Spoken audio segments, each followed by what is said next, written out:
Then something just snapped. Something inside of me. No, no more! That's it! I don't care! I didn't care anymore. I didn't care about being better than Kakarot. I didn't care about being a Super Saiyan. I didn't care if I lived. I didn't care about anything. And then it happened.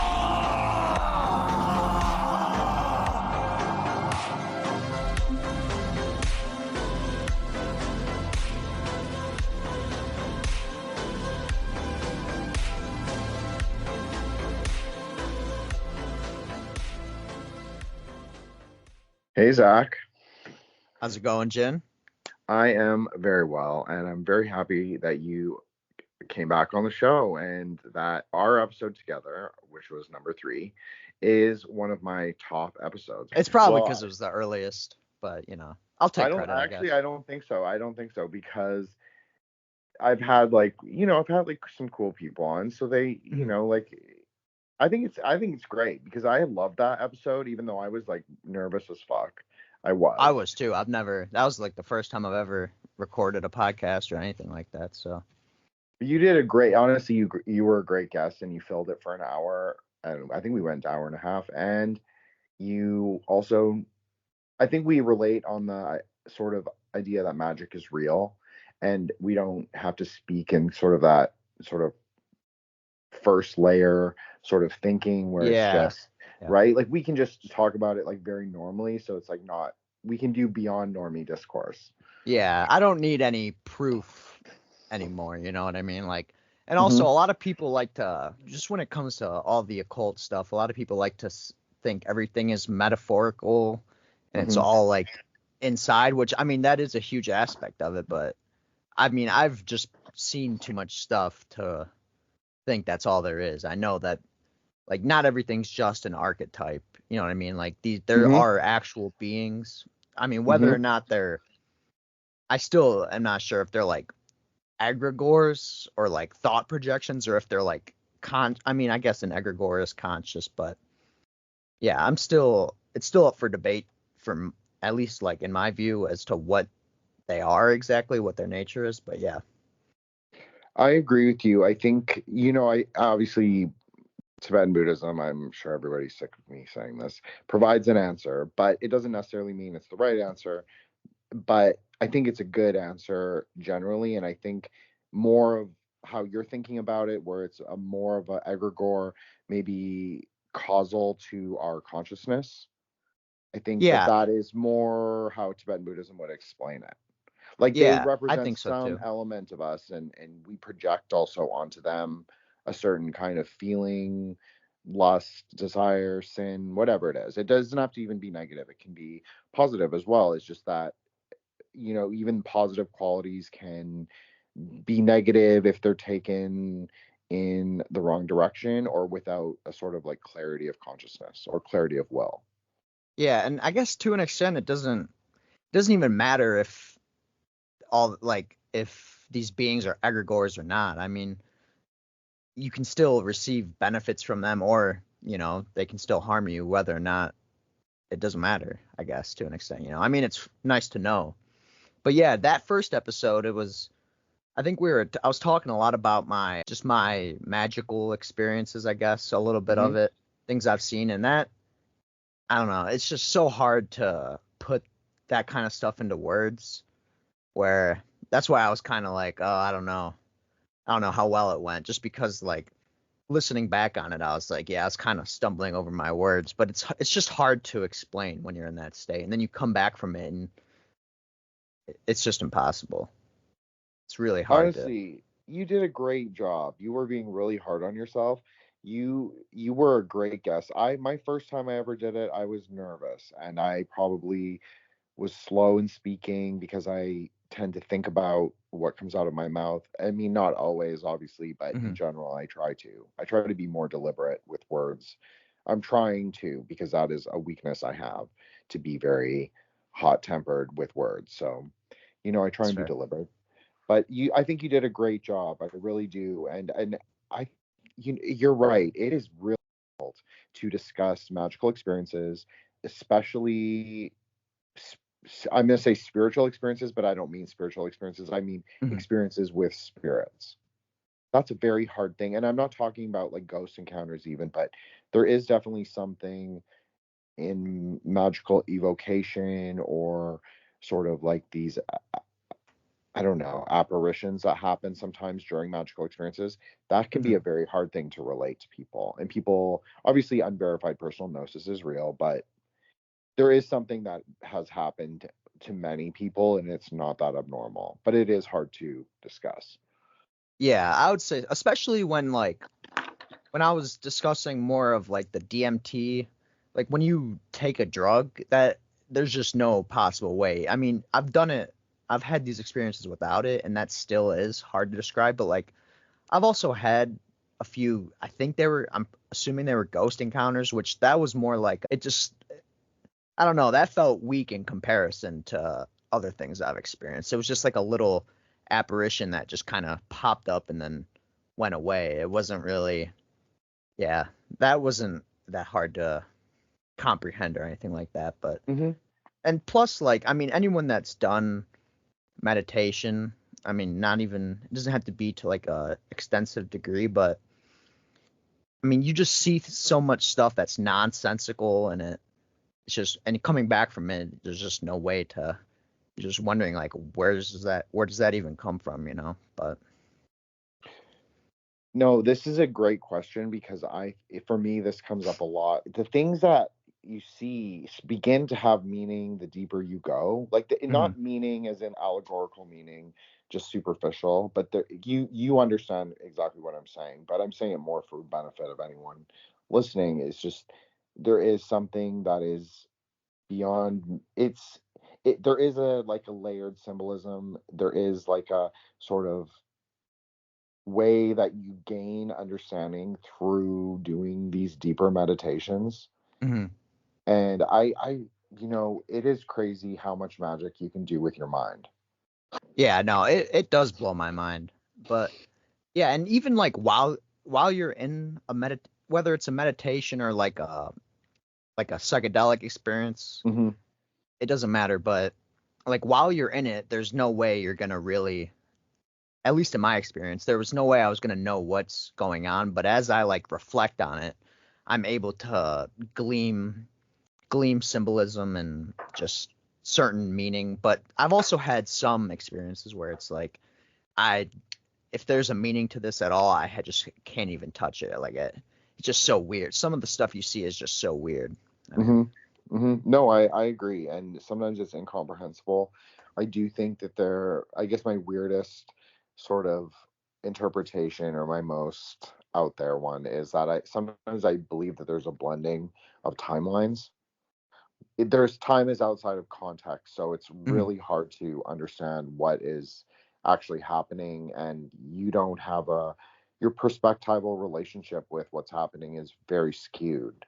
So things definitely change, and it's very amorphous, and I totally understand what you're saying. It's very hard to discern those kinds of very weird experiences, and I've had them as well.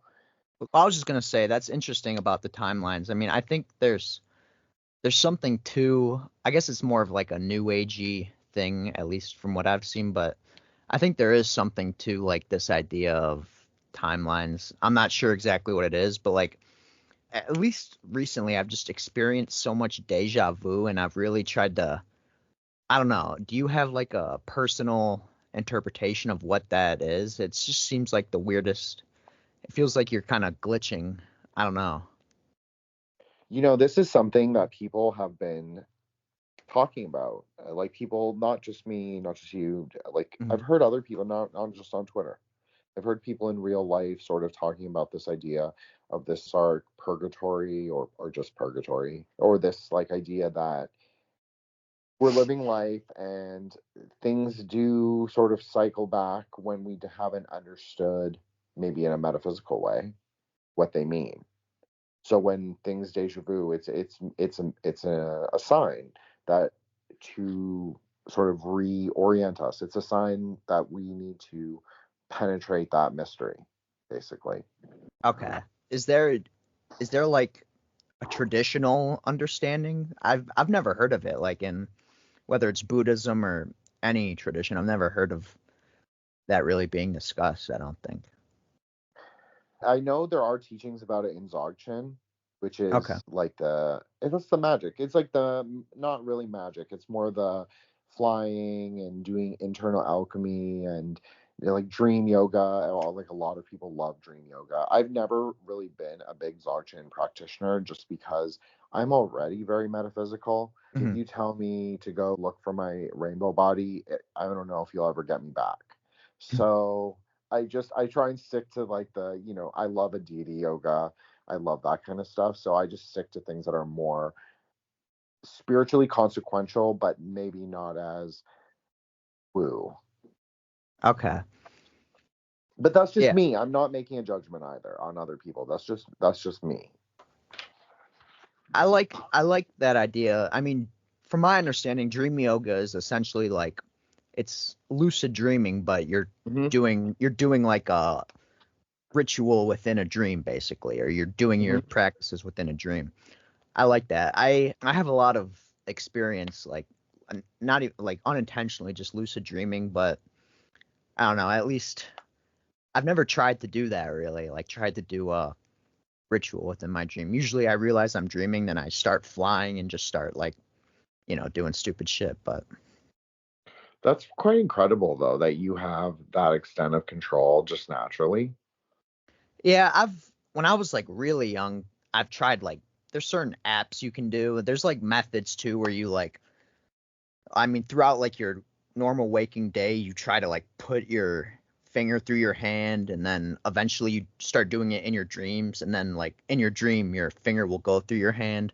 There's certain things like that or like looking in a mirror is another one that a lot of people do, but yeah, I don't think I'm like special even. I think a lot of most people have at least probably had some experience with lucid dreams, but yeah, it kind of, at least in my experience, it kind of comes and goes. There'll be like some months where it happens pretty regularly and then it won't happen for 3 months or so, but.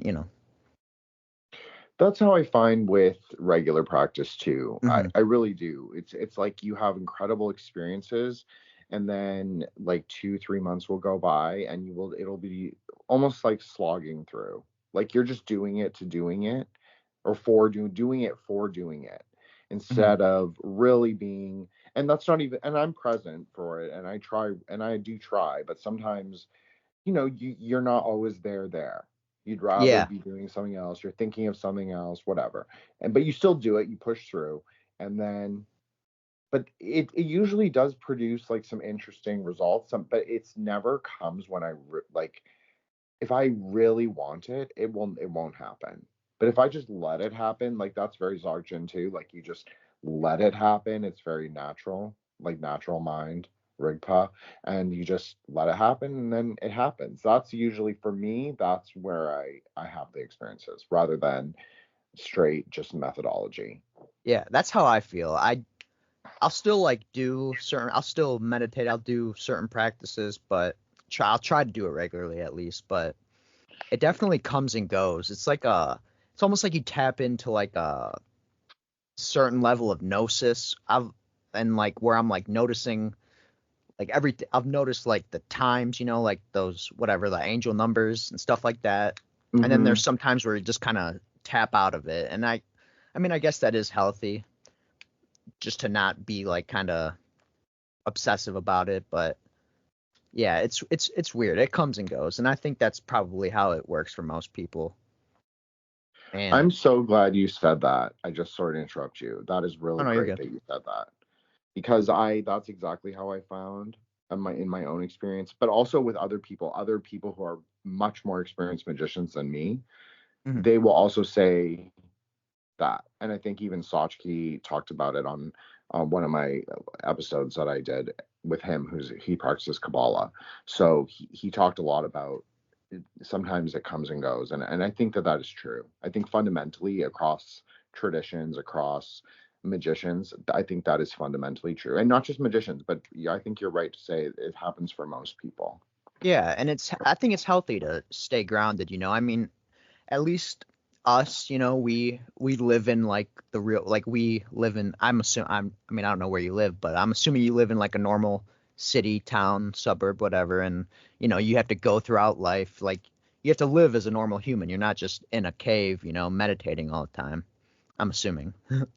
But well, I live in like a really rural place, but okay. I do understand. I mean, I'm from Toronto, so I do relate to like the idea of you can't really run away.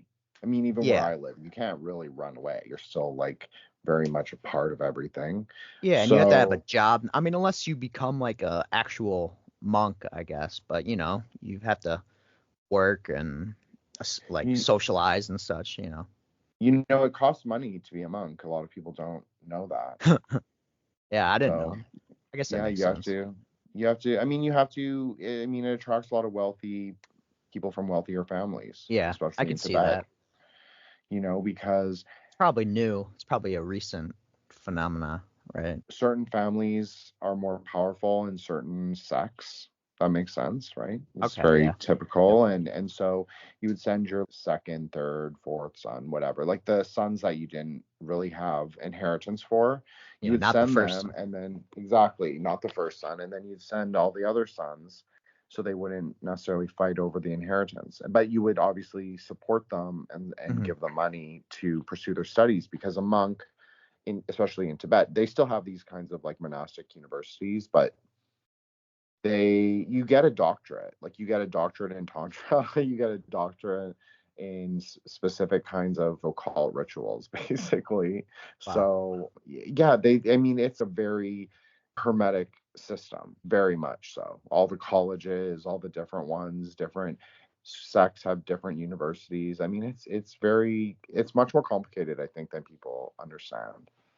Yeah, I mean, and I've never had any experience being a monk, obviously, but like, I assume if you are a monk, you don't tap in and out of it as much. Like you have more of an ability to like stay in that sort of gnosis, stay in that like magical mindset. But also I assume to a degree they also like tap in and out of it. And I mean, they're a lot more disciplined than I am, at least, personally. But so I don't know. But I yeah. mean, I think you're right. I mean, I don't think you're wrong, but I think the modern monk is not as tapped in. It's not worth romanticizing. Yes, Hmm. a lot of, this is the thing too, which especially with Tantra, some of the most realized, the best practitioners were not living monastic lives. A lot of them were householders, meaning like a father with a wife and children, or and family and land and a house, and or they were sort of wandering ascetics or wandering yogis, which doesn't necessarily mean someone who's practicing asceticism, who lives in like the carnal ground and they have Dakini consorts. And obviously that can also mean supernatural, but I also mean actual material women that are also practicing yoginis.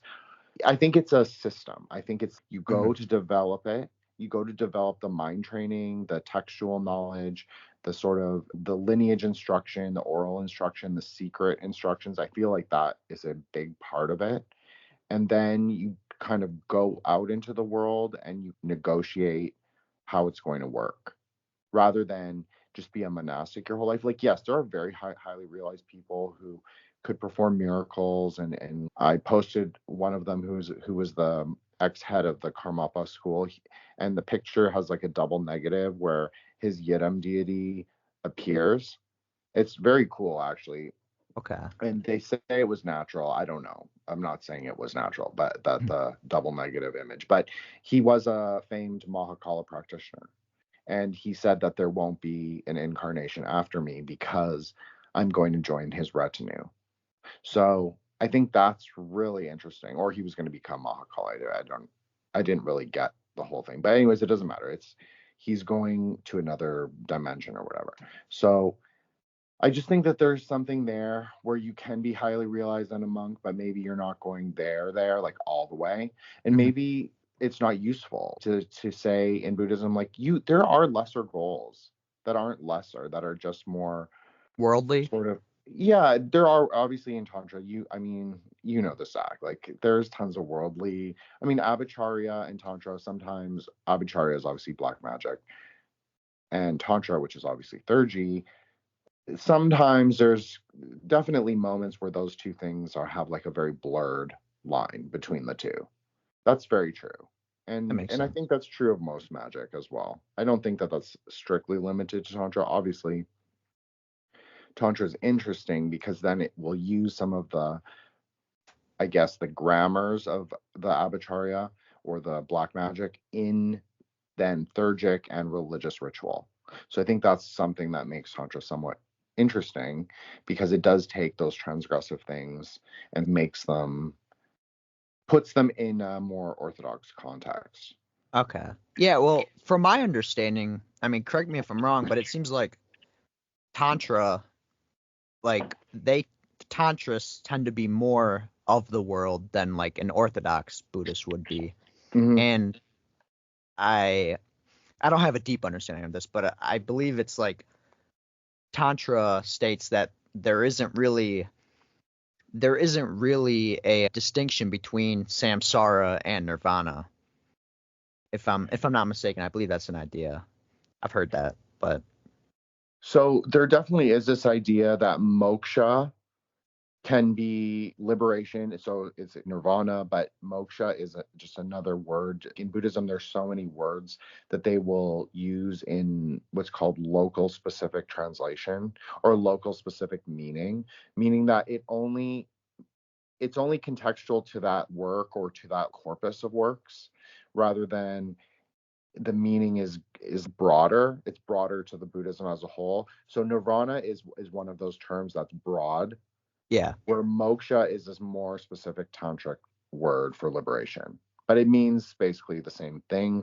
Obviously, it doesn't mean quite the same thing. So it can be very worldly. It can be your relationship directly with the Dakini, with the deity, or it can be a higher rebirth, but it's not necessarily ejection from the cube. Okay. And I mean, So, some tantrists, like, their goal is to reincarnate as, like, I think it's a bodhisattva, right? Or like a protector of the Dharma. so a Dharma protector it's a bit higher. So if we're thinking of more traditional Buddhist cosmology, Mhm. yeah, a Dharma protector would be quite a high reincarnation, to be honest. Okay. It would be like being an angel, or maybe a little higher. It depends, because obviously in Tantra we have very ferocious protectors. So maybe a Garuda rebirth, even though that is considered a lesser god, maybe that is in some ways, if you could practice Buddhism and that was your kind of karmic apotheosis, where you are at this place where you are meant to be a Garuda or whatever that even is, and then you sort of dissolve in your lifetime as a Garuda, I think that would make sense. You're going to your place where you can reach liberation, and that's sort of the idea Okay. of the Bodhisattva Pure Lands too. Like you will be reborn in them, and there are no sort of sufferings. That's not the same kind of sufferings. It's a higher world, so there aren't, our desires are different, our obstacles are different, and it's a very high karmic rebirth. That's what it's considered. But that's more Mahayana, obviously. Tantra Mhm. is very practical in some ways, and it's very it's saying the supernatural is not supernatural. It's like you had a great post about this the other day. You said psychic phenomena is not supernatural. I think that's what you said. Yeah, yeah. And I like that idea, and I think it's true. Like that whole term seems like a misnomer, really. I think that we're not. I think that you know this. I think that we're not. There's really no distinction. It's one of Yeah. those things that is very non-dual, but in not so much a moral layer. It is very, yes, all that stuff's real and it is part of our life, and that's, but we don't necessarily cling to those things. But obviously people do, and that's fine too. I'm not making a judgment, but you know, it is real. It's just as real as everything else, Yeah, and it's not more real. and I think we all engage, like we're all engaging in like psychic activity all the time. Like all the time. People are cursing one another all the time with like Mm-hmm. totally unconsciously, you know, like just and it'll work sometimes. And yeah, it doesn't. I mean, I think certain people probably have higher levels of ability, most likely based on, you know, past life karmic sort of things, how well they've cultivated it, or some people are just actually conscious of it and are trying to cultivate it in this life. But I think that, yeah, this whole idea of like a lot of people like to advertise themselves as like psychics, and they like to make it seem like that not anybody can do this. Like, I'm one of the chosen few that has psychic ability and nobody else can do this. But like, no, everybody has this ability, and it's just whether or not you've cultivated it or not. And it's, yeah, a lot of it has like karmic ties to past life. But yeah, I mean, if you become conscious of it and you work on it, you're able to do it. I mean, not you're agree able to do more. it either way, but you can have more control over it. No, you're 100%. I mean, the idea of it's so weird because if you would have asked me when I was 20 if what you're saying is true, I don't know if I would have agreed. And that's when I was the most heavily into magic. And maybe I was suffering from that middle school shonen syndrome where you think you are the main character.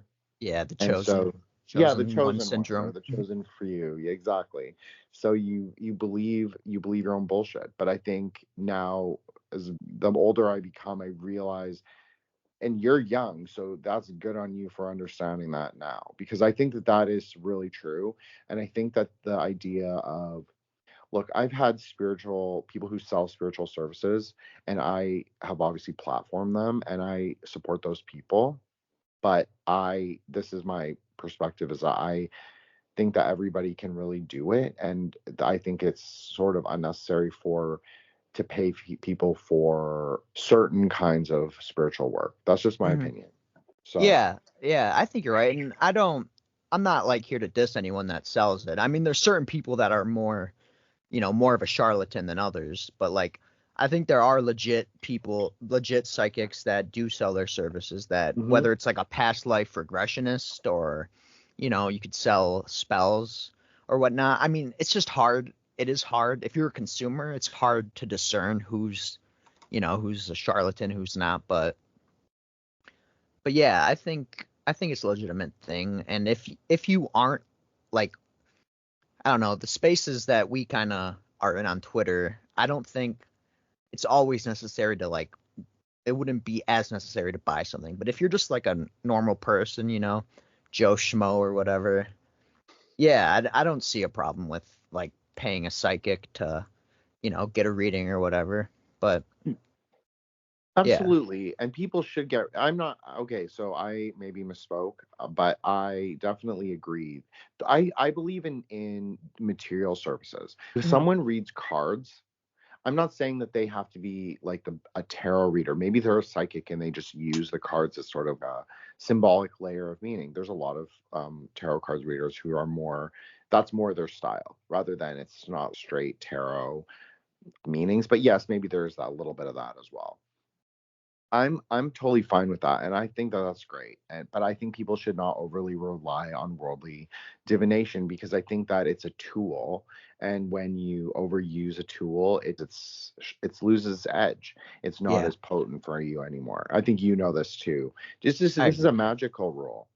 It's just like when you overuse a specific thing and you're not making the adjustments that you need to continue to sort of get power from it, or whatever it is, or manifest, or whatever it is, it sort of loses its potency, and it also makes it sometimes more difficult for you to access in the future. Yeah, I would say to most people, like, focus more so on cultivating your own abilities and your own relationship with, you know, the divine, the spirit realm, whatever. But yeah, I mean, yeah, that's what I would say. That's my advice. But, you know, if there's no problem with paying a psychic to get a reading, or especially like a past, like if someone's a trained hypnotist, I think that is that is like a past life, to pay someone to do a past life regression, that seems a lot more legitimate to me. Like, you won't find as many charlatans in that because it's a hard thing to do. You can't really fake that, you know. No, I agree. I think stick to services. That's what I'm going to just say. That's what my opinion is stick to services. Definitely. Spell work, I'm not saying that people don't do it. I'm just, I don't know. And it can because be that easy to seems very fake. nebulous. Exactly. Yeah. You could go on Etsy and look up like love spell, and there's a million of them, you know. I'm trying not to be such a pearl clutcher, Zach, and I'm trying, but it's hard sometimes because I used to be so into magic and I just way overused it. But I will say, if you really need a love spell, get a pink candle, get some roses, pink ones, not red, and have fun. But I just feel like it's going to be more potent for you to do it yourself anyway in terms of spell work. Yeah. If people are really interested in that, paying someone else is always going to kind of, unless it's like something that you absolutely cannot do, which is weird because I'm thinking, why do you need to pay? I know there are obviously sorcerers for hire. I mean, that's not anything new. That is as old as civilization itself. Yeah, definitely. But if it's so complicated that you need to pay someone to do it for you, I would wonder how much you need it. Well, yeah, and I'm not I mean, talking the thing services, is, but spell work. yeah, the thing is too, on Etsy, if you like what these people will do is they'll like just send you a picture of like a candle burning. And I mean, I don't know, it just seems like bullshit, but I mean, I'm not saying it's not real. And yeah, a love spell, I don't know. I would personally not do a love spell. That just seems, I don't know. It doesn't seem like natural to me to try and magically make someone love you, but I feel like there's an element of this that is I'm missing. I'm not explaining why I'm being a hard ass on it, but it's not because I don't have nuance on it. Like, I have met people who are curanderos or brujas or whatever, Mexicans, and they can pray over a candle one time and say one psalm, one thing, and there is a effect. I'm not saying it's some great effect of yeah, you know what I mean, part the heavens, but there's a noticeable vibe shift. You can tell something is happening. And but I think that most people are just better served to do inward work. And I don't mean inward work is like you have to do shadow work or you have to do the study the Kleepaw. No, I think that's you. I think you know this. I think that's all bullshit. Cut it all away. I don't like the psychology layer that much. I think it's not really useful for most people because I think most people, maybe I'm weird. Maybe that's what it is. And I just think in these more mythic terms. And I can only understand things through allegory. But I think for a lot of people, the psychological layer is not, it doesn't seem it's that useful. I think it's useful for like the materialists that want to understand. You know what I mean? It's nowadays it's more useful, I would say. I don't personally like it. I'm kind of like you, but I just don't like that that's kind of all this like occult stuff. People will like focus mostly on the psychology and stuff like that. That's not how I personally like to understand it because I just know that it's real. Like I know that. But I think that for most like materialists that kind of don't believe that there's a real spirit realm or there's a reality to this stuff. I think it's more useful for them, but I mean, to what extent they're even interested in this stuff? I mean, yeah. I don't know. I feel like people are starving almost for knowledge. Like, not just knowledge, but they want the understanding and the wisdom, like the whole thing. They want like all three pieces. And they are just because everything is such a bullshit lie. Like a lot of our pop culture stuff is just such bullshit. Like, I'm not saying there's nothing good. I'm not a pessimist in any way. I have a generally like people want to call it Luciferian, but I do believe that we are entering like a good or a better age. And I do think that we have a lot of potential. and to determine our reality and how it appears.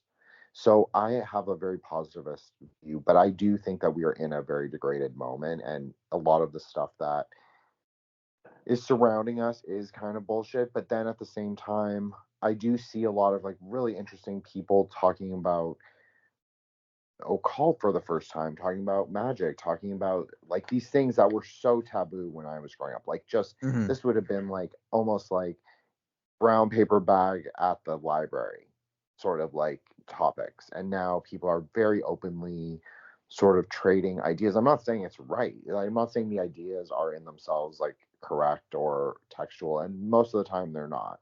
Most of the time they seem very self-derived, and that's not necessarily bad, and I don't even have a problem with it. But I think sometimes things lose their meaning when there's so much misinformation about like one thing. Like, I'm really interested in Saturn and how, everybody loves to say like the Saturn worship is like the occult secret of the world. And Yeah. I mean, if you've just ever even looked at a Kabbalah tree, you can clearly see that Binah is like, yeah, higher density sphere for sure, really important, has a lot of magical and like spiritual and important properties, but it is not the central sort of axis of the whole universe. And it's just like, to even think that is a little weird to me. Yeah, I get kind of where they're coming. I mean, you could see it in like the symbolism. So if you're just like a conspiracy theorist, you see like the black cube, and it's within all the Abrahamic religions. I mean, less so probably Christianity.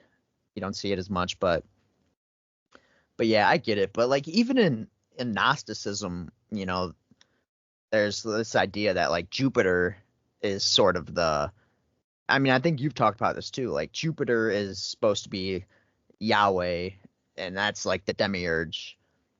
And, all the planets are archons, but and like I don't know, that's not even my personal understanding, but I think like how you were saying, I think that the elites or whoever the rulers probably focus more on Jupiter than they would Saturn.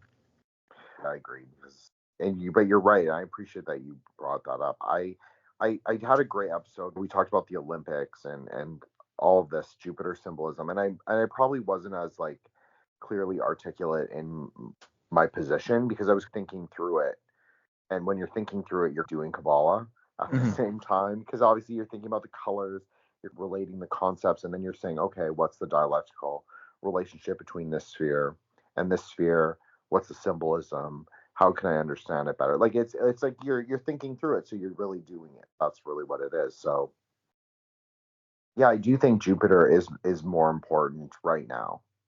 And I Yeah. do believe that some people have uber focused on Jupiter. They made it so it's Kether, basically. So I believe some people do believe that Jupiter is the highest point that we could reach. But obviously, I don't really think that that's true. That never seems true. It Yeah. seems like Well, there's more. even if you look at like these maps with the planets, like the old maps with the planetary spheres, like Saturn's higher than Jupiter. So I hear more so that like Saturn's the one in control.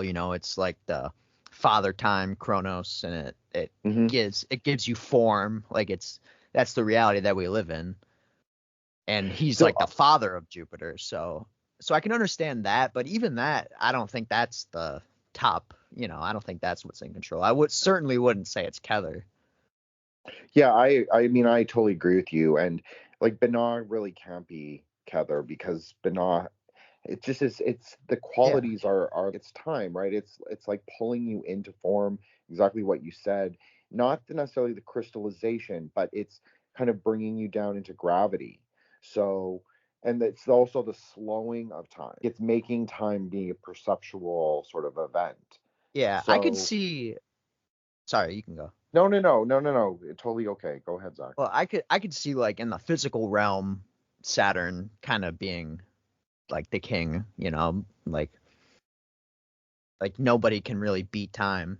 I mean, like your body, everything degrades. There's no escaping it. But in terms of like the whole cosmos, yeah, it's definitely not the case. I agree with you, and the color is all wrong, and there's just like there's a million things. But I Yeah. do think that they have a relationship. I think Saturn sort of keeps Jupiter in check.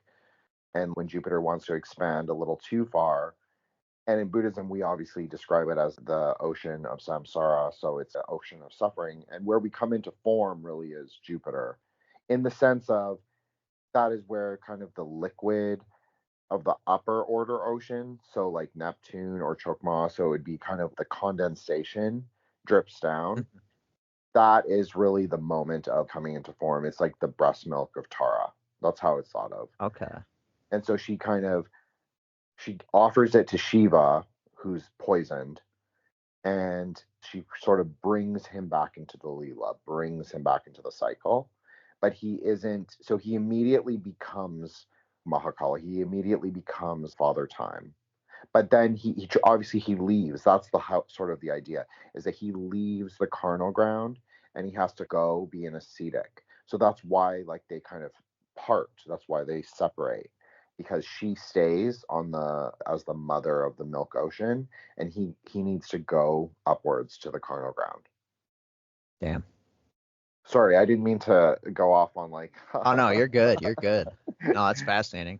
I wish I understood more about the Buddhist cosmology. I keep trying to learn. It's just all the terms. There's almost like a level of like it's almost like hermetically sealed to an extent where I have to like figure out these terms and like discern between each one because some of them are similar. And I'm trying. It's a long process, but no, I'm impressed that you're trying. My advice is very practical. It is get yourself to a point where you can do like a deity yoga or a guru yoga. And by guru yoga, I don't mean necessarily like, unless that's what you're into, if you want a living guru. But for me, I like I like one of the historical ones, or Padmasambhava or whomever. It could be Gesar or any of them, but I like Padmasambhava, so I'll just go with him. But get yourself to a point where you can do it, or a Dakini practice, obviously. And yeah, love the Dakinis.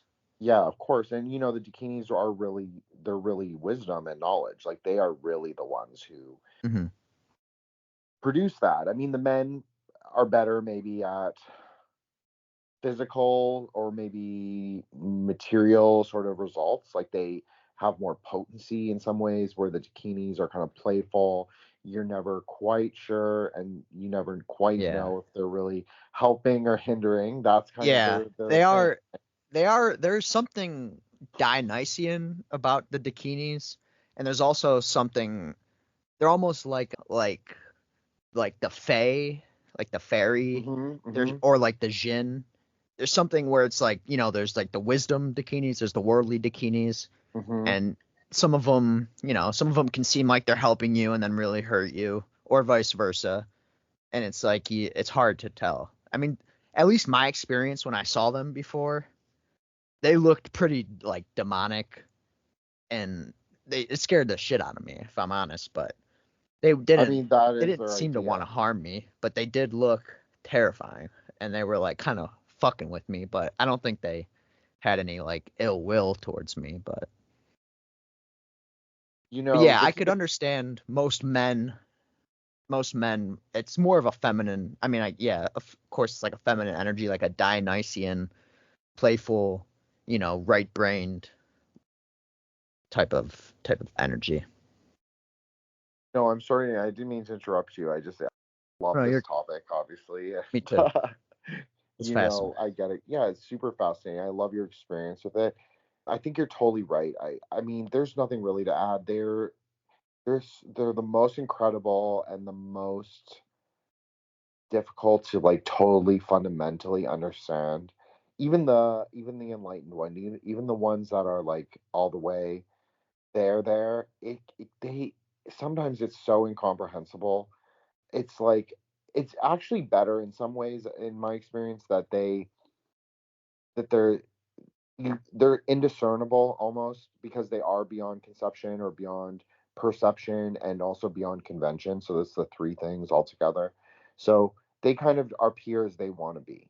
It's not like right, they like that they're scary. They like that they look sensual. They like that that we understand them as that, but they don't really think of themselves, in my experience or my understanding, they don't really think of themselves necessarily in those ways, but it is interesting that they manifest like that.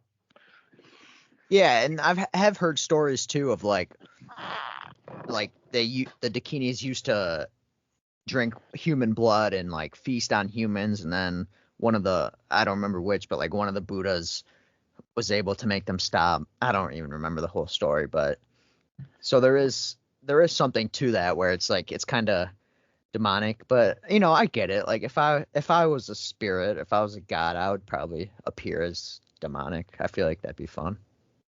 So the Dakinis are the really interesting case because it's exactly what you said.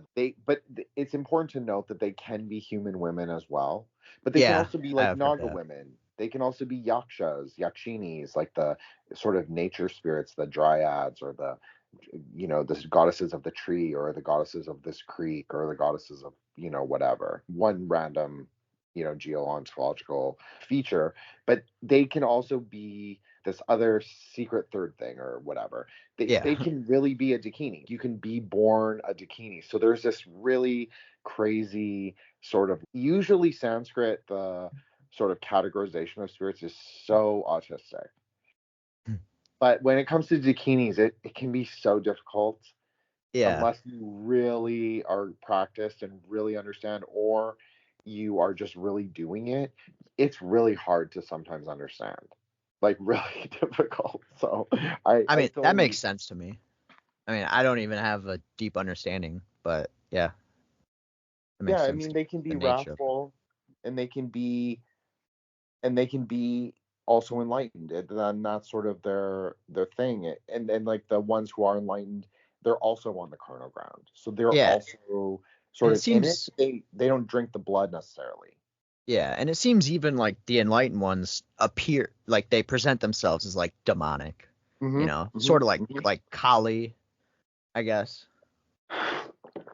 Kali is really interesting because in Buddhism, she is a Dakini queen. She's called Palden Lamo usually. So she has 6 arms, like wild flaming hair, and she's dark blue, and she rides like a donkey who breathes fire. And all around her is smoke, and then where she runs, or the donkey, I guess, runs, is on a blood ocean. She's the queen. That's what it's considered to be, the queen of the blood ocean. Okay. So she's very worldly in some ways, but she's enlightened. Like she's a wisdom protector. She's not a worldly protector, and that is an important distinction. But, you know, Kali is really interesting because she is very much context dependent. Like it really depends on which stage of the Leela, which Kali you're drawing from, because it really can change her whole nature. So I think that's really interesting because there's this idea with the red and the blue Dakinis. Like the red Dakinis have this natural inclination to practice theurgy or practice magic or whatever, and the black Dakinis have this, or the blue black Dakinis have this like nature to sort of destroy material reality, at least conceptual reality. So everything around them is being destroyed. Not necessarily they are doing the ones destroying it. It's just conceptually they destroy reality. So they destroy how we understand them. So I do think that they serve a really important role. Now I'm not as experienced as I am with more of the red Dakinis, just because I've always preferred red practices. But there's Simhamuka, who is the lion-faced blue Dakini. She's usually blue. She's one of my personal favorite iconographies and she also has the obviously association with sorcery. So obviously I like anything to do with that. So yeah, I don't know. I don't even know that much about Kali, but I do feel some sort of like affinity with her. And I think I was listening to you actually, where you said that like she'll either appear in like that blue black, basically black appearance, or like the light blue, like you'll see her in some images. Yeah, when she's more of the light blue, or what we would think of, like that's like a clear color. So even though it's like a sky blue, it's really it's clear. It's not without quality. That's sort of the idea. And then when she's fully blue black, then she is her full, ferocious, time-destroying, nighttime mother. That makes sense. But when she's light blue, she's kind of the Mahakali. She's kind of like, or Vajrayana. She's the good Kali. She's Kali, the mother. She, a lot of Indians and probably Western occultists. I know that Kali is very popular among a certain sect of left-hand path, Western magicians, and that's totally okay, and it's cool, whatever. But she is not the soteriological figure in Buddhism, where, like, if you were talking about Tara, it's like a little easier for me because Tara has so many. She's much more important in Buddhism, and so that also creates something very interesting to look at, why the emphasis is placed on the destruction of time versus like the salvatrix. Like, why do they prefer this thing? Like, why does it relate to each tradition in like different ways? I guess I think that I find that interesting. No, that is interesting. Yeah, I wish I had more to add. I don't really know anything about that, but no, I'm sorry. I thought it was an interesting sort of way to relate them. But I love, Kali's really interesting. She is this goddess who is very Saturnian. She obviously, I think in my series, I mean, I don't think I know I placed her in Binah or above Binah. I forgot how I described it. It was so long ago. But I feel like, then I do agree with that. But then I also feel like she might be on the path as well. There's at least part of her that rides the donkey, especially because I think the donkey is associated with the path from Binah to Chokmah. So I find that very interesting as well. But no, she is associated with Krishna. So I find that very interesting that you sort of say that you have like this attraction to her, because that is sort of their idea, is that they pull you into the densities, they pull you into bhakti, they pull you into faith, and that is sort of their role, is like it's gravitational force where you're pulled back into sort of devotional love. Damn. Yeah, that is interesting. I don't know if you wanna pivot to like the Twyman stuff. Yeah, I'd love to. I also want to hear your take on. I know you talk a lot about Mithras and Lucifer, and I know I didn't really prep you to discuss this, but if you want to go into that a little bit, I won't interrupt you, I promise, and I'm not going to go on a crazy tangent. No, you're totally good. No, I'm loving it. Don't worry about it. I think I find you to have the most interesting and maybe the most parallel takes, at least that I think you and I are both, we may not agree on everything, but at least we're in the same multiverse. Sometimes I find with occult people, they're just like they're in a different conceptual reality than me, because I'm like, where are you getting this? But I love when you do it, because it actually makes sense to me. And I don't always know the mythology either, but I'm like, okay, I can see it. There's something here that it makes sense. Yeah, well, I mean, I guess Mithras is probably it's probably the most interesting to me, and a lot of people like to syncretize him with Lucifer, which I think there's truth to it. I'm not sure exactly, but I mean, and this also ties into Twyman, because she kind of relayed this idea to me, as Mithras is like, I think of him as, okay, so he's born out of a rock, or the rock can be thought of as an egg, like the Orphic egg. And then he sort of ascends through the spheres, the planetary spheres. He conquers each one. So like there's a lot of people equate him with like Sol Invictus, like the sun. And there's like images too of him making Sol bow down to him. So he conquers that realm, and then he ascends all the way to Saturn.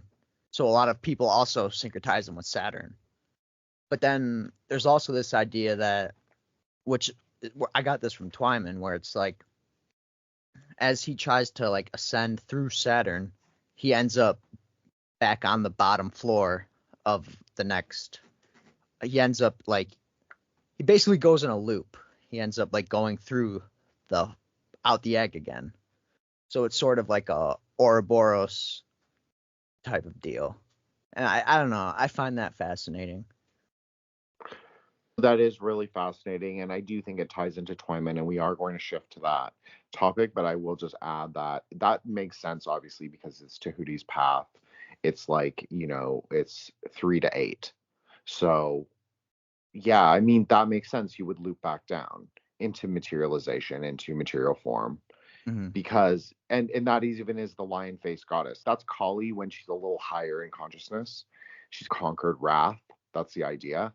So if you've done any left hand practices, basically when you get to Saturn, the lion face goddess eats you, and then you turn it back into lightning, and then she shoots it back down. That's kind of the idea. Yeah, So and that leaves the question, I guess, like how do you, I don't know, how do you like escape? How do you escape the Matrix or ascend Saturn? But have yeah, no fear. yeah, who knows? But I think it's also interesting, like Mithras, he has like the earlier Vedic idea where he's connected to Varuna, I believe, and then that's like the feminine aspect of Mithras. Who Mithras is sometimes thought of as like androgynous as well. I don't know. It all gets very convoluted, but like Varuna also gets split off and then becomes Anahita, and I don't know. It's interesting. It's just interesting how many incarnations of Mithras there are. It was a Vedic Hindu sort of deity, and then it just went through so many different incarnations. And then if Mithras is also Lucifer, then it goes through so many different things. But I think what's also, I mean, we can shit to this Twyman stuff. I think what's interesting, I like this idea of Lucifer as like a feminine, as like a female spirit, which, sorry, but in Clock Shavings, which is a book Tracy did, where it's all of her conversations with mostly demons, I think all demons pretty much, just her account of all the conversations that she had. And I guess I'll preface this by saying, like, I wouldn't personally trust everything that these things say. I mean, who even knows? Who knows what's behind this? But like, who's impersonating what spirit? But yeah, in that book, Lucifer, she says like, or I think Baphomet tells Tracy that that's androgynous, Baphomet is, but Lucifer is her mom. And Baphomet actually says she is the child of Lucifer and God, that's a strange concept, but yeah, it's a feminine spirit, and I think there's truth to that. I mean, I don't know, I saw some post on Twitter, and I guess it makes sense though if you equate Lucifer with Venus, then it would make sense that that's a feminine spirit, right? I agree. And, we do have a parallel. So there are two parallels. Mithras would definitely be Marutsi, who's the goddess of light. That is her office. So she descends, she's the mind-born ray of light. So she descends from Brahma's crown, so Kether. So she's descending in force, and only she rides the pig, so the pig can traverse material reality. So no matter can stand before it. But then it's also the goddess falling. So it's both ideas at the same time. So it's kind of this shard of God falls, and it's every day, but it's between the sun and the moon. So I think maybe that's what the conflation is. There is a secret third thing, but they're not quite relating it. Maybe that's intentional because that's very magical, right? Yeah. Okay. So I don't know. This is just conjecture, but I've made, like, I think that the case can be made that Marcy is clearly the Mithraic character, and she's Indo-Iranian, so she's quite old in and of herself. So I think that you could make the case that there is at least a parallel and probably some kind of earlier syncretism or earlier kinds of, maybe they were unified in a story that we don't know, or I don't know. You never know these things, but I think that you can make a case. So I think that's interesting. And then obviously in some interpretations, we are entering this age of the daughter, who's very Luciferian in that her office is knowledge, but it's also truth. And so I think that that's also very Luciferian. And So I think that would make sense as well. And she has a Luciferic kind of energy, and it is a reflection of both Venus and Mercury. So it's those two planets coming together at the moon and creating material reality, creating form. So there's something interesting there. And I think that is like the nature of most of these beings, gods, whatever, is like over time they go through different incarnations. They get combined with other deities, like because Lucifer, I mean, I don't know, it's hard to even tell because it could be Venus. Or some people think it's Enki. Some people say it's Prometheus. I mean, and some people say it's Satan, which, I mean, if we're just going to talk about the Twyman stuff, they said they were separate entities, which, I mean, I don't know, but it's just, it gets so hard to discern over time, especially with these Judeo-Christian deities. Since it's so new, it's so hard to like tell who is who, you know. Well, it is interesting that in Vedic astrology, not the planetary kind of power, but the planetary intelligence, maybe the physical planet, is a male deity whose name is Shukra. So I do think that that's interesting, and his gemstone is a diamond. So he would be very Luciferian if you think of a diamond as a prism of light. So light passes through and it becomes like multifaceted. So that is very interesting to me. No, that is interesting. But I agree with you. I don't know. Like I wouldn't trust demons either, but I'm finding this material very fascinating because I try and stay away from the mediumship stuff just because I feel like it is kind of flawed in many ways. Yeah. But I do think it's interesting to read people's account of it. I think I loved reading it. I mean, I also am wary to trust it. I mean, even she admitted like she caught these demons lying to her multiple times. I mean, in it, they said that who was it? Al Gore or someone was gonna be elected president and then was gonna get assassinated. Like, just they said crazy shit. Like, there's things that did not come to fruition, obviously. So like, you know, you can't trust these deities, but I think there are certain truths that are mixed in there, you know. You know, the greater and lesser keys give very strict ritual prescriptions to the manifestation of the goetic spirits. So I'm not saying that those are the only ways. Obviously, Buddhism has its own ways, definitely does. And so do many religions, really. Every religion, really. But I think that the reality is that they don't tell the truth unless they are commanded to in specific ways. And so I'm not saying that people have to go and play like LARP, Ren Fair, Solomonic magic. I definitely don't advocate that, actually, because I think it would be a waste of time. And you have people like Ye Quetting and who do, even though I have major criticisms of him, he clearly was able to like do some shit. So, you know, maybe it's not the most useful thing to do it the old-fashioned way, but I think that there are useful techniques and ideas that are contained within those texts that people forget, and then maybe the spirit is more apt to lie. Maybe that's not true. Maybe all the trappings are bullshit. Maybe it doesn't matter. But I do think that there are ways to make sure that you're more in control rather than the spirit just says whatever it wants. Well, that's my general worldview is like, I don't suggest messing with like the lower elementals, the demonic. I don't suggest it, at least for most people, because people could just do it, you know, messing around, and then they don't realize what they're doing, and it has some type of effect, a negative effect on their life that they're just completely unaware of. And at least my experience messing with like lower spirits is like they can kind of drive you crazy. They'll tell you the most insane stuff about yourself, like trying to like you know, feed your ego, trying to make you think that you're like the best person ever, you're like some prophet chosen person.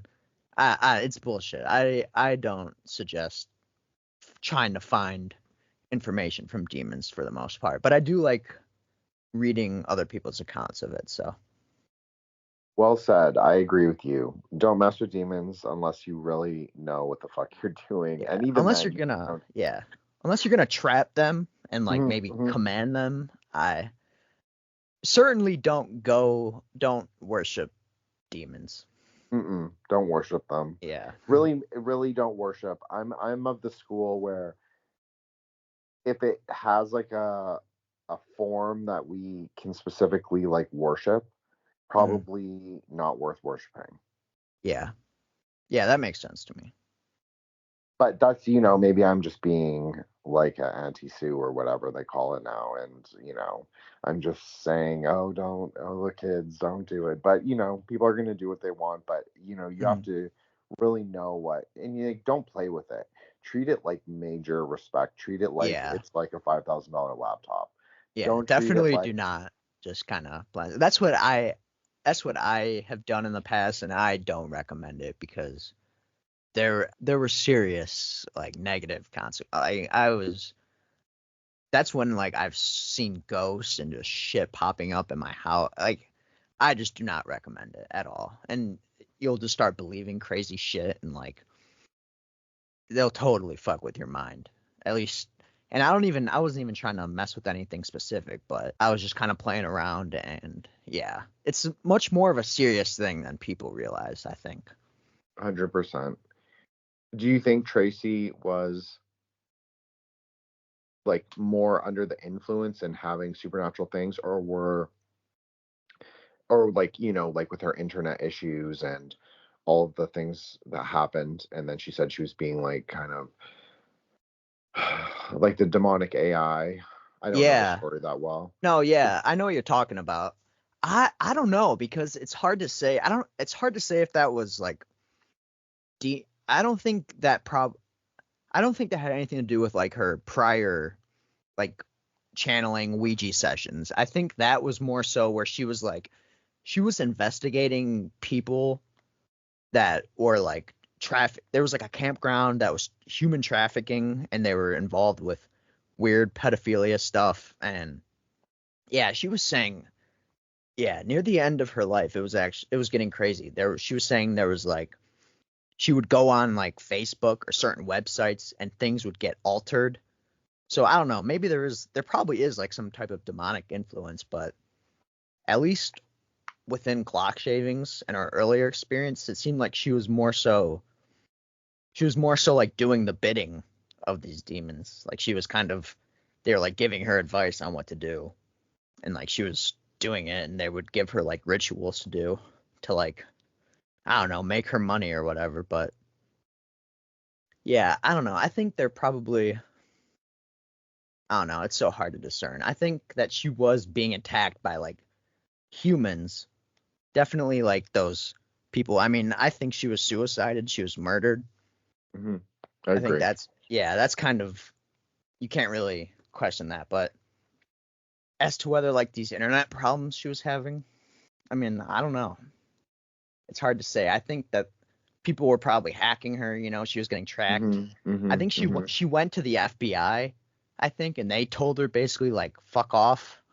And then after that, she said it increased by like 100%. So who even knows what forces, you know? But I'll ask two questions, but I'll say them like succinctly. Do you think she was a magician? A. B. Was she a Freemason? Because I know with the other Zack, this came up when she visited the FBI that she kind of it was a kind of a strange retelling, and I felt like maybe the some of the elements were more magical, like they were more mhm. allegorical rather than they were telling a code. They were it's kind of speaking, a hidden language, a Twilight language rather than explicit. Wait, who was speaking the code? I think I felt like when Zack recorded with me, he kind of related that her kind of experiences at the FBI, and he kind of went through how she spoke about it in a video, I guess, or maybe on her site. I can't remember, but it it didn't sound like just conventional. It sounded like she did a handshake with the guy at the gate. He went and Oh, got his superior. Then she was waiting outside for a specific number of hours, which was a magic number. And then she that's went interesting. Yeah, it was I haven't very heard that. ritual coded. Yeah, I think. Well, I mean, I guess I'll answer the second part first. Wait, what was the first question? Was she a magician? Yeah, I think she definitely was. I don't think that was like her intention at first necessarily. She was more of just a researcher. I think she started off in like this Holy Grail bloodline type of research, and then eventually she tried the Ouija board one day, and then she tapped into something, and then at that point, I mean, she even outlines in the book like certain rituals she did. She made like a sort of manifesto, which she kind of outlines. It gets into all kind of stuff, but yeah, I definitely would say she was a magician. I don't think as to whether she was doing it like later in her life, I don't know, but I don't think. I mean, for the second question, I have heard her say like it was a good thing that she wasn't born male because she would have been tempted to join the Freemasons. And I have seen there's pictures of her with wearing like Freemason jewelry. So like, I mean, I guess she could be an Eastern Star, right? I mean, I don't know. I don't know what the rules are nowadays. But like, so most women do have to be Eastern Stars. That's true. But there are some women who become what they call co-equals in the fraternity of men. So there are actually women Masons. They're just very uncommon and it's very rare. Okay. But it does exist. Yeah, I mean, I think whether or not she was, I mean, she has a certain level of knowledge, like as to like what the handshakes would be. I don't know. Who's to say, really? I mean, I'd never heard that. Like the way you relayed that to me, I think that's really interesting, actually. But yeah, I don't know. I know it's kind of a trip up question. I'm sorry. Oh no, you're good. You're good. I've never I even saw heard that picture. No, I saw her picture with the huge thing, the compass, and I was like, well, I have to ask. And the other Zack and I spoke about it. And I agree with you. I think she was a magician. I think, I don't always know. This is the thing, Zack. I tend to distrust other magicians, not because I have very good friends who are magicians, so I'm not saying that in like a pejorative way. It's not that I don't trust magicians. Sometimes magicians use stories and they will use allegory as a way to relay information that isn't necessarily materially real. I know you totally understand this. But then you can also go too overboard with that and then look for clues where there are no clues. And that's also something magicians do, is they will kind of, like how we were talking about at the beginning, like numbers tap in and tap out. Also, that kind of can be magician's way. It can be a very specific way of speaking, and it becomes, if you know that person, yes, you can figure it out. But if you don't know the person, it can be very difficult to understand. Yeah, I understand what you mean, like about not trusting magicians. Like if you know that someone knows about this stuff, then you know that they know how to speak in code. And I don't know. I understand. It's gonna sound kind of weird. I understand like there's a level of fun to it where like speaking in code, and like I understand like why they like to flash symbolism. Like it just seems like it's a fun thing, and I get it. So I'm not even hating. And yeah, and I don't even know. I don't even think Freemasons. I don't know. I don't like to even demonize them as an entirety. I just feel like it's a magical system. It's like a loose collection of beliefs where it's like, you can't just say they're all bad. And I mean, you could say that about any group, whether it's the 100%. The Jays or whatever. No, you're totally speaking my language. I'm so glad you said that. I think that was great about the Freemasonic, how it's a more agglomeration of various magical systems kind of rebuilt back together. I know people are very focused on the material buildings, and obviously that is very significant. I'm not diminishing that research in any way because it's super important, and I have many good mutuals who are deep researchers into temple building, and it's something I'm very fascinated with as well. But I do think that sometimes they're talking about rebuilding kind of like the perennial system, like the Merkaba in your heart or whatever, or this Yeah. sort of more metaphysical idea, Akashic records or whatever. It's not that they're necessarily building the temple on the world. And sometimes I think that looking for those things that deviates from the path, and then you start to see groups as being nefarious. And I'm not saying there aren't no nefarious people in groups. That's clearly not what I mean, because we know that there was a priest caste who were of multiple faiths who broke off and were like, we're going to be, transgressive sorcerers and whatever. And like that is true. It's in the mythology. It's so well discussed, especially Central Asia, all of that happening, and people don't really understand it, and it's really unfortunate because the story is just incredibly fascinating. But I agree with that. I think there are things such as humble Freemasons. Grubb introduced me to that sort of concept, and also Robbie Marks discussed this with me. But a humble Freemason is an everyman who joins Masonry to understand the secrets of the universe. And I'm not talking about go be the mayor of your small town. Maybe, yes, that does happen, obviously. But I also think was a way for people who were humble, who were pioneer spirit, to join a system where they could practice the mysteries in their own way, in their own house. So I agree with you. I'm not into demonizing them anymore. I definitely was like more truther and being okay, they're whatever, but I didn't have nuance, and now I've definitely reassessed that situation, and like all magical systems have potential. It's just how you use them. I agree. And there's also, like, I know people that are Freemasons that are like, I don't think they have any idea about any occult or any magical thing. I think they just join it as like a fraternity, basically, like, I think that's the majority. Probably you could say it's like the outer ring, where it's like they just join it to, like, have a group of friends or whatever.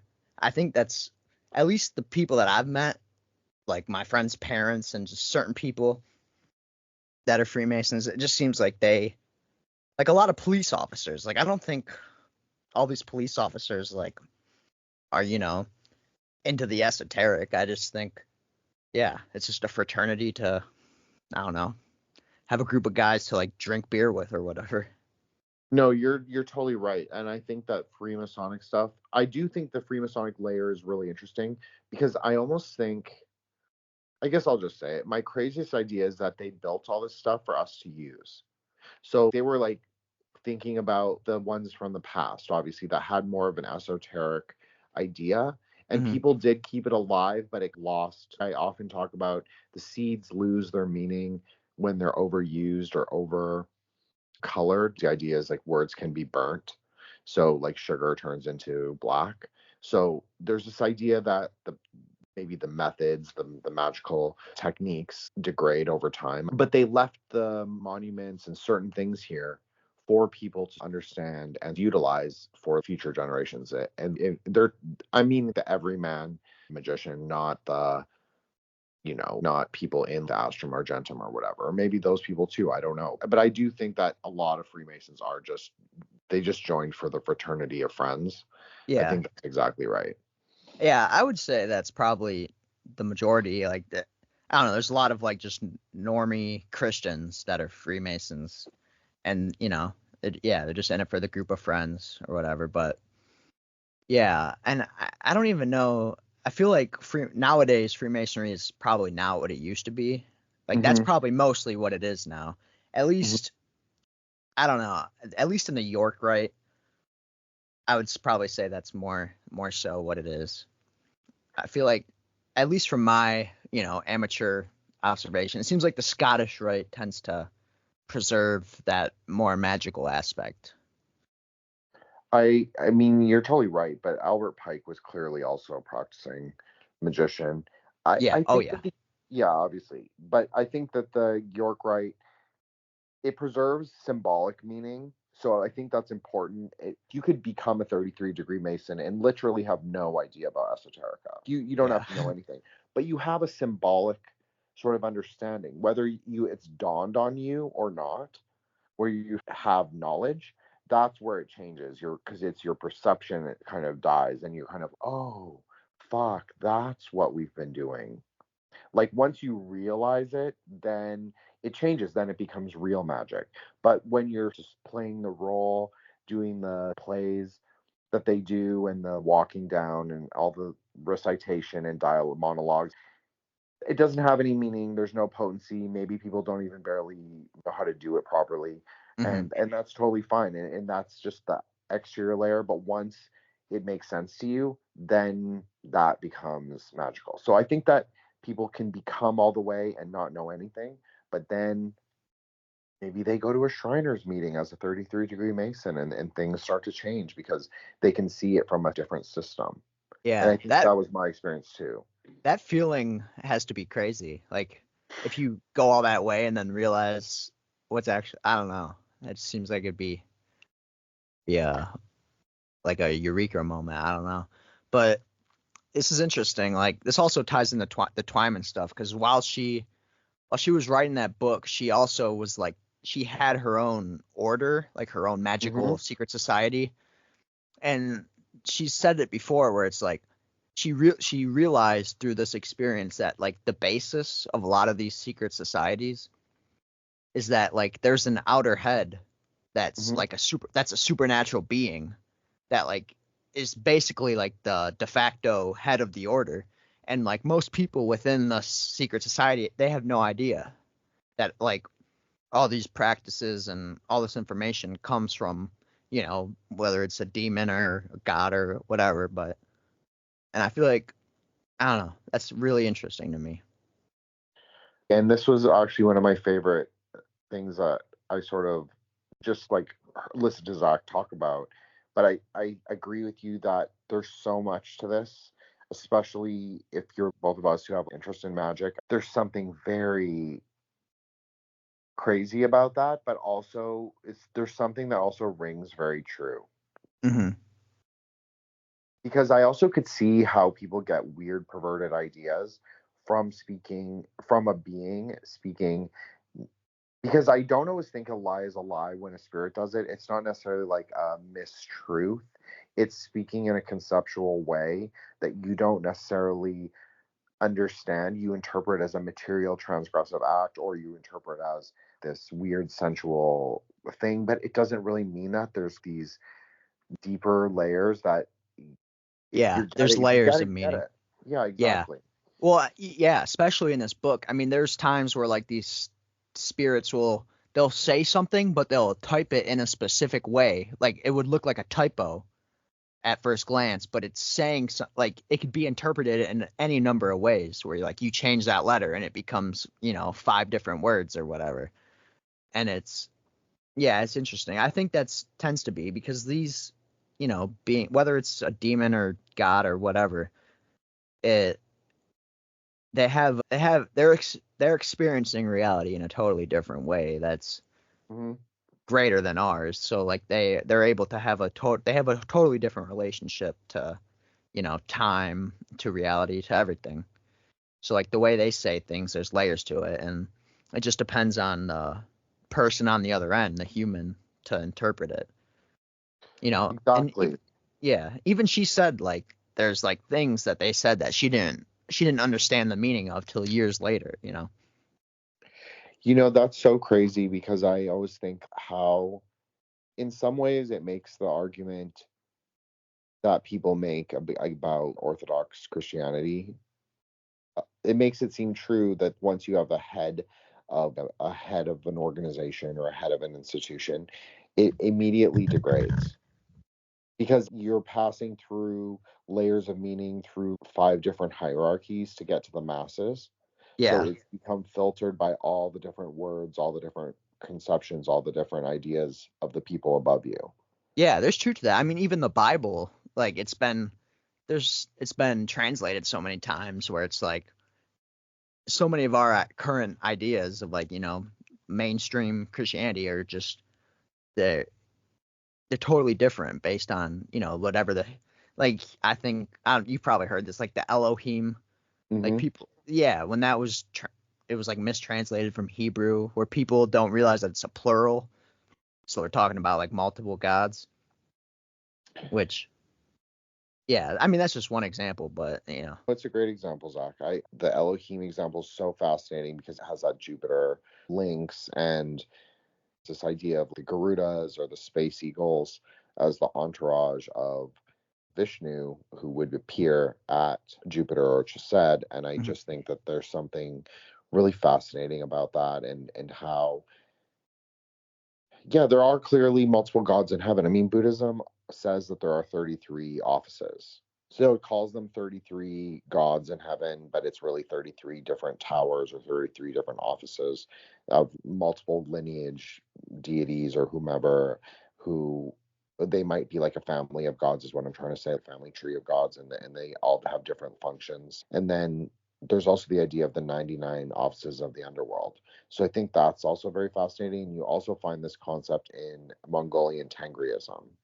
I think things are a lot more conceptual than we realize, and I think that there is something to this idea of multiple interacting spirits, because at least in Kabbalah and in Buddhism as well, God is sort of this ineffable, beyond conception state. So it's not that God doesn't exist at all. It's not. It's that he's definitely here. He's just not interactive per se, but there are things that have his spark, which we also have, that we can interact with, that are of a higher plane or a higher realm. So I do think that that's true. It's how we understand them to be. Yeah,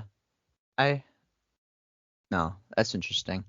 Yeah, this whole idea, I mean, even when people refer to like that word God, I tend to go towards that like more ineffable, you know, like you can't even come close to comprehending it, because so many people mean different things by that word, where it's like it's hard to even tell, you know.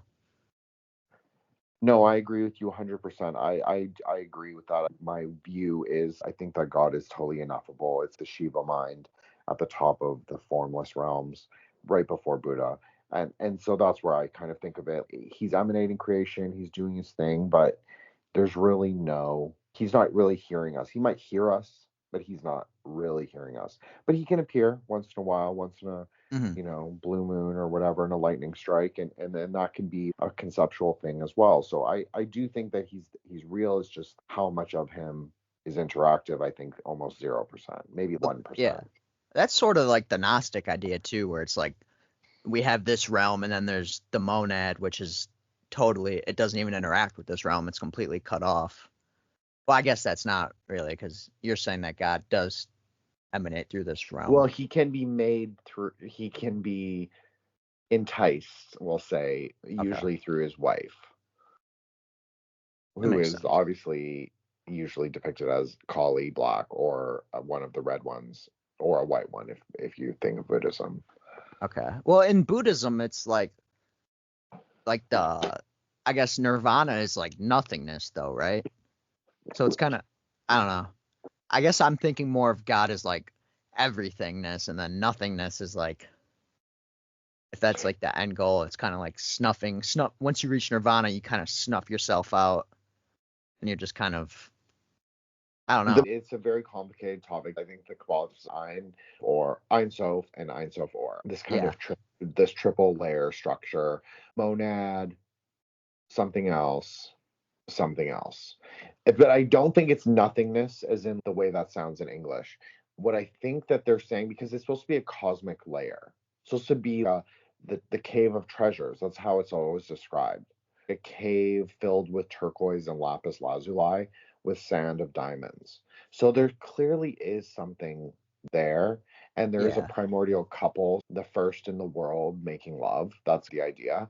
So I would say that there is something there. Now, whether this is just a conceptual Tibetan way to make it sound, or Buddhist way in general, because I think this is an Indian description, but I don't know. But I do think that there's something there. I think that the focus on nothingness is sort of, it's a trap in a way, because I don't think it relates to what it says it relates to. Yeah, it's not nothingness in the sense that like an atheist, like a materialist atheist would think about it, where it's like no consciousness whatsoever. It's pristine. It's completely pristine consciousness. The meeting of pristine consciousness, Rigpa, with compassion and infinite awareness. That's the more Yeah. metaphysical Buddhist way. So there are three sort of layers happening, but it's in unity. So it's happening all at the same time. It's spontaneous.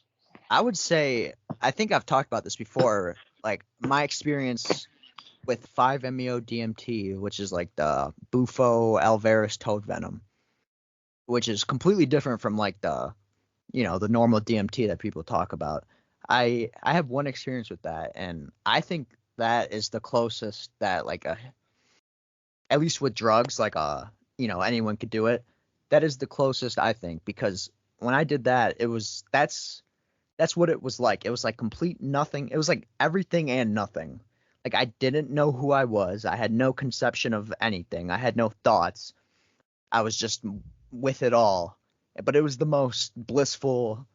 It was the most blissful I've ever felt. I don't know. I think it was about like 10 minutes, but you have no conception of time while you're in it. It just feels like forever while you're in it. And then you come back and you're like, what the hell?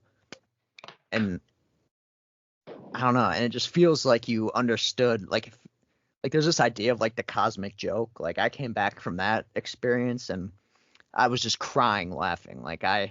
It felt like I don't even know. For no reason, really. I was just dying laughing. And it felt like I heard the cosmic joke or whatever. And I think that's the closest we could probably, I mean, I'm sure, you could do it sober, but at least for like a normal person, that is, yeah, I would say that is the closest you can experience to being like beyond Kether. Yeah, but I think it's interesting because I think this is an interesting way to frame. Okay, so if you say that Pluto is Daath, Mm-hmm. if you look at Pluto's orbit, Pluto orbits in this way that is counter. It's outside of the other planets. Like it circles kind of in and back. It circles within the orbit of the other planets to the sun, supposedly, even though they all really rotate around the Earth. But anyways, we won't get into that. So Pluto kind of comes in and outside, and it also crosses a meteor belt. So I think that's really interesting. It would make sense why some religions place emphasis on what would be the Daath equivalent would make sense because Daath could eventually take you outside the cube. So I do think that that's really interesting. Then you have the magicians who put Pluto at the crown at Kether, but I actually prefer Uranus for that because I think that makes sense because then when Pluto and Uranus come together, yeah. It's the feminine and masculine energies and it's recreating the world. I agree with that. I think Uranus makes more sense at Kether. I'm just saying there's so many different trees, and again, this is another problem that I've seen is that people have misinterpreted that it's cyclical and it can change, and it's definitely dependent on your current like yuga, your current like astrology cycle. And but I also think that people aren't that great at the three outer planets. They haven't quite. Maybe there are, because I actually did interview some great astrologers. I just feel like a lot of astrology Twitter sometimes completely forgets that there are very old and sort of specific ways that those are understood as dragon planets. And it's useful to draw from that kind of Vedic understanding to understand the more modern planetary names of those upper three. But I don't think people are right there yet. No, it's hard.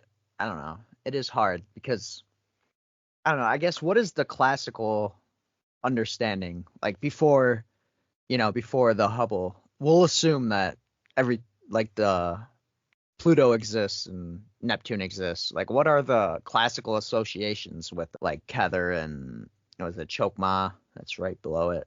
Yeah, and that's Daath. right. See, this is the thing: is that this is what I meant by sometimes people place Jupiter into Kether because it was this 13th century movement to the 13 stages of mercy. There was this idea that you could contain God fully in mercy and chesed. So in my interpretation, because I use more of the tantric lens, I'll just say it like this, is that I think that the Rahu Ketu fits so well. Okay. And because, okay, so if you assign Dhumavati to Chokmah, which is what I did in my original series, that makes sense because Neptune is a low density planet. It's it's a gaseous planet, so it's gray and smoky and prismatic, just like she is white, but she's also gray and she's also prismatic, and that's also very much like Chokmah. Chokmah is silver, flashing with the multiple colors. So, and then there's that slight hint of turquoise. Maybe because it's a reflection of Chesed. And then Kether, you could say, is gold, which would make a lot of sense for Vajrayogini. Or you could say it's clear, completely clear, white thunder, white lightning, but there's like a violet or indigo undertone. Yeah, I feel like it all gets so convoluted and confusing. Like, I feel like it's such a fundamental question as to whether, space is real, or whether it's geocentric or heliocentric. Like, I can see it both ways, whether it's symbolic or real, like literal, but it is such a fundamental question, because I feel like that is, I don't know, and it's probably deliberate to a degree, whether flat Earth is the psyop or whether globe Earth is a psyop. I don't know, but Realm Earth. It's just so hard. What did you say? Realm Earth. We live in the realm Earth. That's how I always say when people ask me, because I have heard that too. I'm not a flat earther at all, but I do see some of the interesting arguments that they've made, and I wouldn't discount the idea that it's not. I know it's not exactly what they say it is, because it doesn't.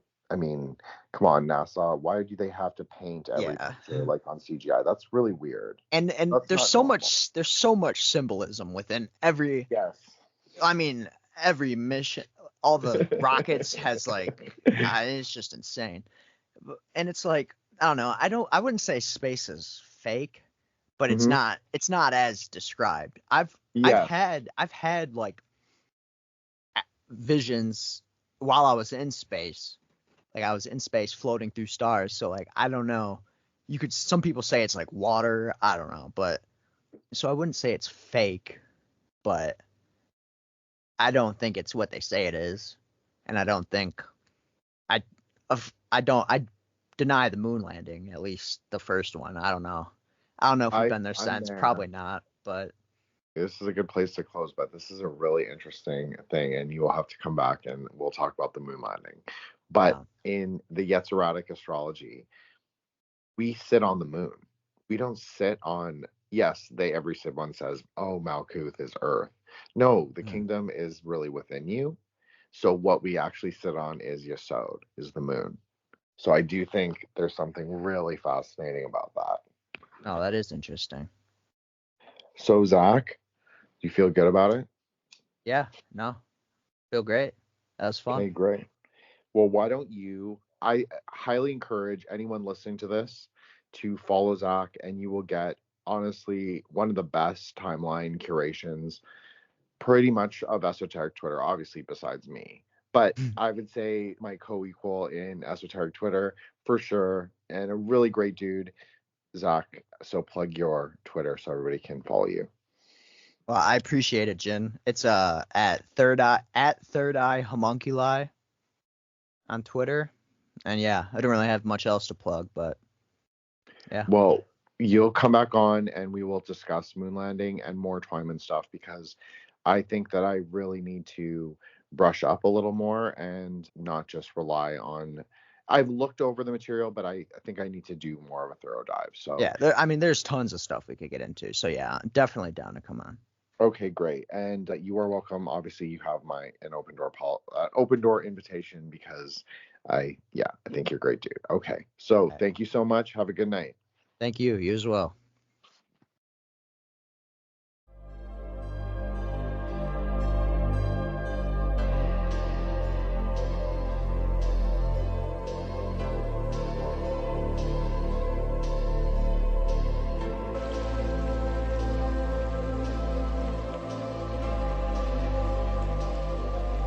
Vegeta, Thanks. For what? I should be thanking you, Kakarot. Nah, what do you mean? I loved every minute. Goodbye, my friend.